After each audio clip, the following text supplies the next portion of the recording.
আমি যদি প্রশ্ন ছুড়ে দিই আন্দোলন কি আমাদের, মানে শুধু আমাদের, আপনাদের আন্দোলন না? আপনারা তো গণকর্মী, আপনারা তো এই দেশের গণকর্মী, রাইট? এই আন্দোলন কি শুধু আমাদের? যদি আমি রিভার্স করি, আপনারা এখন আমার এখানে দাঁড়ান, আমি আপনাদের ক্যামেরা বুম নিয়ে দাঁড়াই, আপনার কি নিরাপত্তা আছে কদিন পরে, আজকে কালকে? বলেন। আমাদের আন্দোলন বলে জিনিসটাকে আলাদা করার কিছুই নাই এখন আর।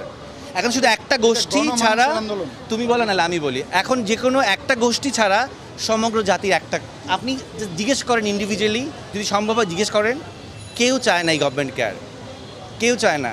আপনি আপনার বাচ্চাকে রেখে বাইরে যাবেন, সেই নিরাপদ নয়। আপনি এই ঢাকা শহরে খেলার মাঠ নেই, বাচ্চারা ছাদে যেতে পারতেছে না, কেন পারতেছে না? হেলিকপ্টার দিয়ে গুলি করা হয়েছে। মিথ্যাইটা কয়টা সত্যকে আপনারা আড়াল করবেন? আপনারা চেয়ারে বসে বসে বলতেছেন ওরা ড্রাগস, ওদেরকে ড্রাগস দেওয়া হয়েছিল, এই জন্য ওদের কোনো সেন্স ছিল না। তো ড্রাগস নিলে আপনি মেরে ফেলতে পারেন? কোন রাষ্ট্রের আইনে আছে একজন ড্রাগ অ্যাডিক্টকে গুলি করে মারা যায়? আমি ড্রাগস নিয়েছি, এটা দায়বদ্ধতা আমার ফ্যামিলি, আমার প্যারেন্টসের। আমি ড্রাগস নিয়ে যদি